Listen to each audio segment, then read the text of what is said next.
Hi, my name is Lily and welcome back to my channel and welcome to my September and October wrap up.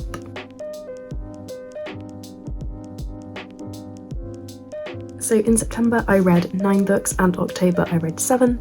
I just never got around to doing my September wrap up, so I'm combining them here. As per usual, I won't be talking to you about every single book I read, but I will be talking to you about most of them. Now, also a little PSA, I did do a massive unhaul at the end of September / the beginning of October.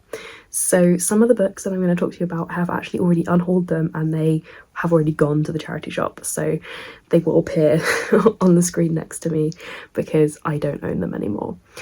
And that counts for the first book. So the first book was Love on the Brain by Ali Hazelwood. This is the author of The Love Hypothesis, and that is one of my favourite books ever. I absolutely adore that. I've read it so many times. In fact, I reread it in September / October. So yes, this is our second book, and as I've already said, I unhauled it already. Unfortunately, this was a 2-star read for me. So our main character is a neuroscientist and she is going to work with NASA to build some helmets for their astronauts to use, but her co-team leader is this engineer that she knew back from her PhD days that she thinks hates her. It is an enemies to lovers romance, and so I love The Love Hypothesis. It's fun, it's light-hearted, it's got just enough commentary about what it's like to be a woman in STEM without it being overwhelming. Love on the Brain is a carbon copy of The Love Hypothesis, but worse. Basically, if you take the bare bones of the story structure for The Love Hypothesis, you would get Love on the Brain. The same plot twists happen, the same rough story arc happens, and not in a way that romance is inherently repetitive, in a very blatant way, in the it seems like she can only write one story kind of way. And that was really disappointing to see because I predicted everything because I'd already read this book before when I read The Love Hypothesis. But also I felt like it didn't have the same heart The Love Hypothesis had. I think because The Love Hypothesis started as a fan fiction, it was clearly a passion project for Ali Hazelwood. And then she's been very open about the fact that Love on the Brain was kind of requested by her agent / publishers, where they said, oh, we want to see this kind of trope in this kind of book. And I feel like she just tried to rewrite her passion project and didn't do it as well. And that's not really surprising if this isn't her own idea, and I think you could really tell that this was something she'd been asked to write. It felt like an assignment and she was just ticking boxes for the most part. I found it quite boring. I didn't love the main character. She felt kind of childish at times, but also I was discussing this with my friend Paige from Paige in a Chapter, and she was saying how she felt like it really portrayed STEM as a horrible place to work for women in a way that The Love Hypothesis didn't. Love Hypothesis does talk about the misogyny that's still in STEM, but it made it very clear it wasn't everybody, whereas this one made it feel like it is really entrenched in a way that I think was true 10 years ago, but the world is definitely improving. And I do agree that it felt too heavy in this book. And the really frustrating thing about it is the female main character didn't have much agency. So she runs this anonymous Twitter account where she sort of shares anonymous stories about what it's like to be a woman in STEM. But that's the only thing she does herself. Anytime something happens in real life in the book, the men in the book are the ones that save her every time from the misogyny. She never does anything herself. And that was really frustrating because I get we want men to be allies, but it felt very much like she would have just rolled over and let it happen if the men hadn't stepped in, which I didn't like. The romance was okay, but it was not enemies or rivals to lovers at all. At all. Like, someone needs to try and explain to Ali Hazelwood what that enemies to lovers and rivals to lovers is, because they're not academic rivals, they're working together. And they're not even really enemies in the book at all. It was a very cute romance and I did ship them, but it just didn't work for me. And because the chemistry wasn't there in the way that it was in The Love Hypothesis, the sex scenes kind of fell really flat for me as well. So overall, I just found it really disappointing. Like, if you want to read Wish Love Hypothesis, go read Love on the Brain, but I honestly wouldn't recommend it. And I have unhauled it. I'm going to give her one more book because I know we've got another one coming out and it sounds like it's going to be quite different to the other two in the sense that it's not going to be another copy of The Love Hypothesis. So I'm going to give that one a go, see how I feel about it, and if that one is also a disappointment, then I won't be reading any more Ali Hazelwood. Then I read Romancing Mr. Bridgerton by Julia Quinn. So this is the 4th book in the Bridgertons series. I actually read it on audiobook, but I thought I would hold up the edition that I do have. So this one is Colin and Penelope. If you haven't read the books, this is going to be the 3rd season of the TV series, I believe. I believe the next series is Colin and Penelope. So it's very interesting though, because there's been reveals in the TV show that haven't happened yet in this book that is going to make the TV series very interesting. So in the TV series, we already know who, oh my god, what is her name? Lady Whistledown. We already know who Lady Whistledown is in the TV series. I will not say for the people that are reading the series. I don't want to spoil that for you if you haven't got to that part in the TV series or reading the books yet. This is the book where the investigation happens to find out who Lady Whistledown is. It's very interesting. It's very interesting seeing it go down, and I kind of wish I had read all of the books before I watched the TV series, because it would have been really nice to be able to read this book not knowing who Lady Whistledown was. But I think if I had read it, I might have predicted it-ish, but I don't think I would have been as certain as I was watching the TV series. So I liked that element of it. Colin and Penelope are cute, but I did find him a bit controlling in this book. Like, he tries to make a lot of rules for her that I didn't appreciate, and he just seems a bit backwards compared to the other Bridgerton men, but I did really like them, and I love following Penelope and her perspective. I've been waiting for this book. I love her so much in the other books. She's not got quite as much gumption as she has in the TV show, but I feel like you do see more of it in this book than you do in the previous books. And what I love is the next book is then the best friend, oh my god, what is her name? I'm so bad at this. Oh, I'll get there in a minute. I'm trying to go through the alphabet. Eloise. The next book is Eloise Bridgerton, and Penelope and Eloise are best friends. So it is really cute that you get that immediate continuation of the story. So yeah, I really enjoyed this. I love the Bridgerton series. This isn't my favourite of the Bridgertons yet, but I did really like it, and I would recommend it. You definitely need to have read the other Bridgertons though to be able to read this one. They kind of stand alone, but it really helps to have the context and the background of the characters from the previous books. Then I read Burning Up, which was from NetGalley. It was an arc, and it was interesting. This is a firefighter romance. This is actually the 6th book in a series, but they are standalone romances, so this is my first one in the series.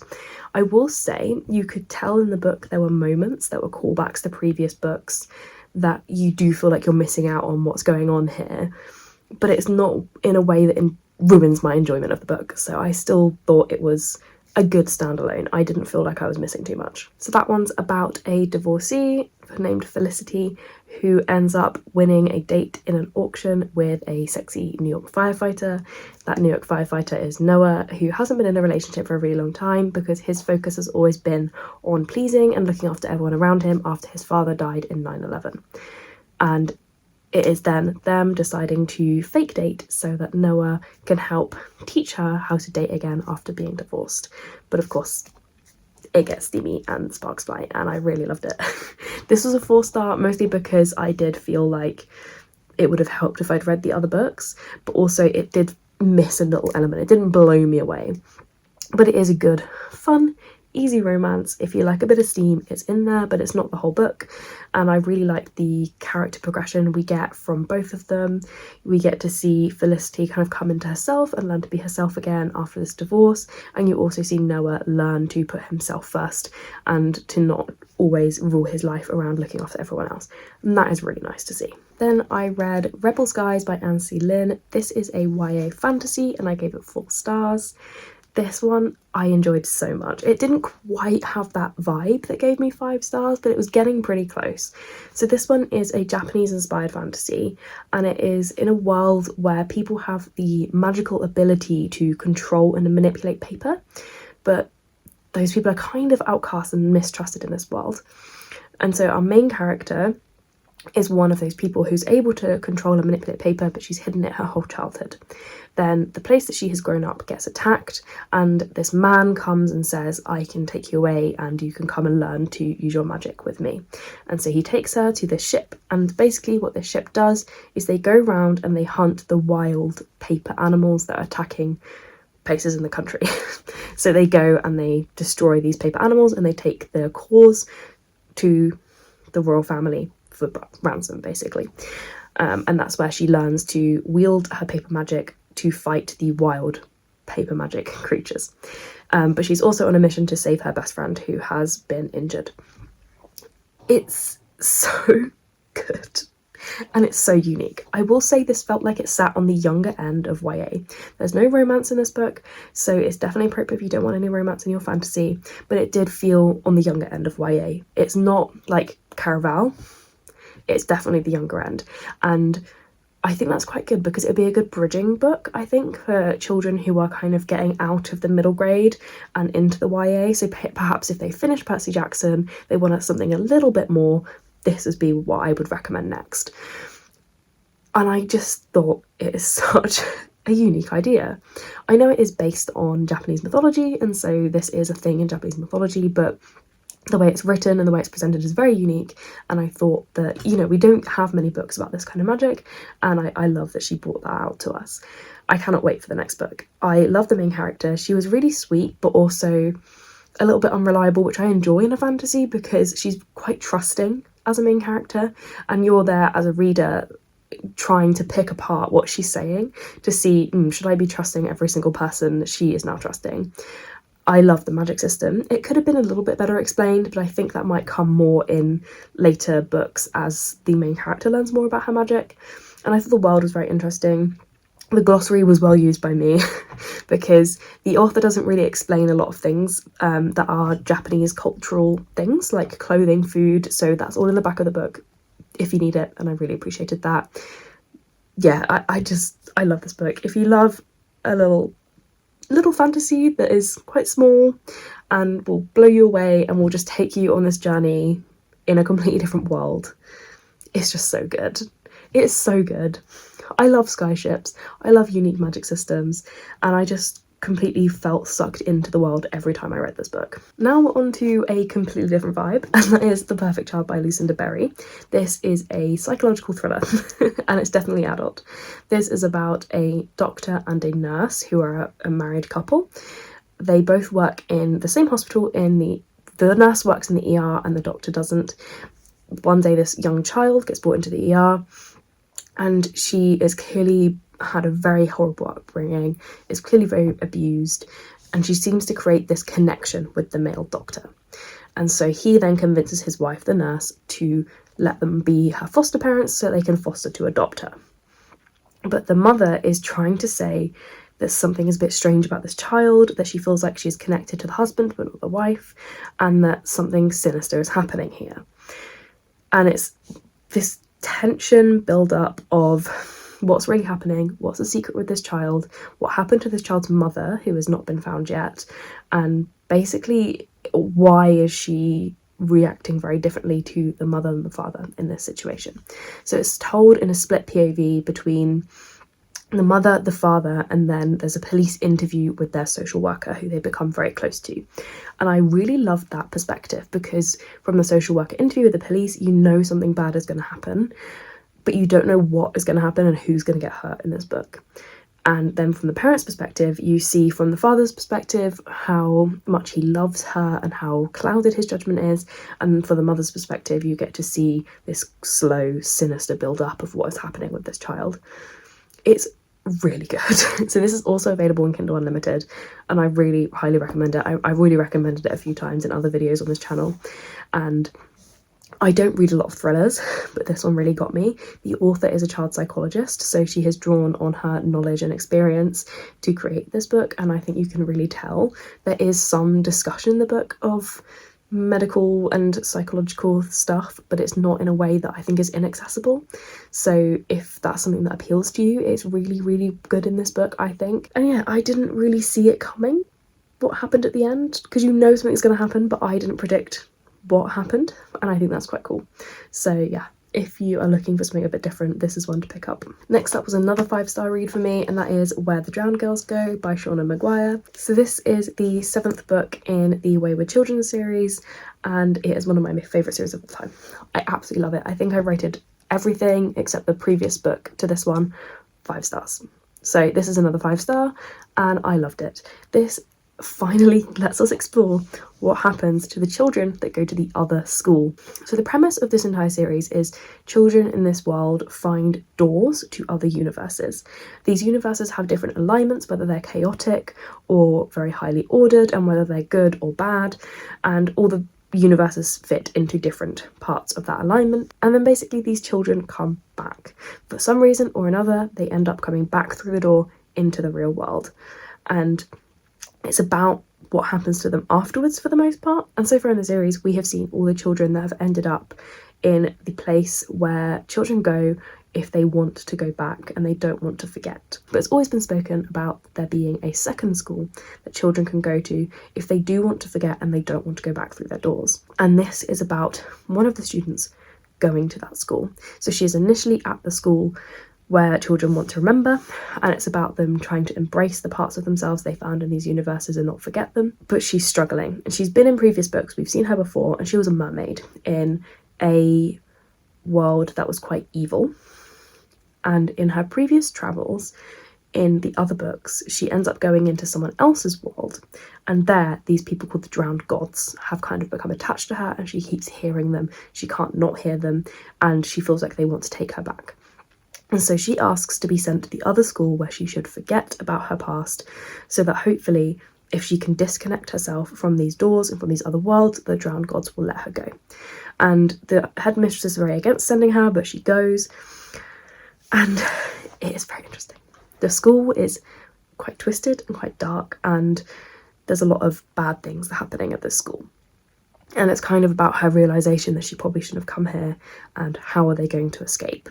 And also sort of an exploration of why the school came about, what's the headmaster doing, all that kind of stuff. For such a short book, it does so much, as all of the books in this series do, and I adored it. I listened to the audiobook for the most part, and it was fantastic.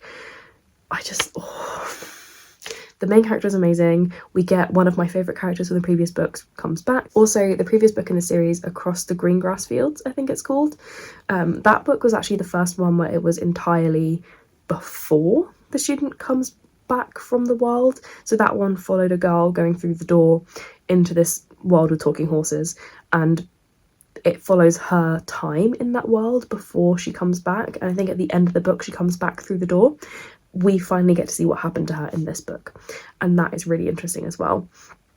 She is at this school as well, and she gets mentioned, and her world gets mentioned, and it's very, very interesting. So yeah, that was really cool to see. I love this series, can't recommend it highly enough, and I quite like that I can talk about it quite decently without spoiling other books. So yeah, if you haven't read the series yet, you really need to read it. And I will say though, you do need to read them in order, and you can't skip a book, because even though they're fairly disconnected because they mostly focus on one student, the other students will have things happen to them in the books that impact them later on. Then my final read of September was The Love Hypothesis. This was a reread. I'm not going to talk too much about it. It's still 5 stars. I still love it. Don't even bother reading Love on the Brain if you love this one, because this one is so good and Love on the Brain does not even compare. If you haven't read it yet, read it. I love it. It's so good. So my first read of October was I'm Glad My Mum Died by Jennette McCurdy as an audiobook.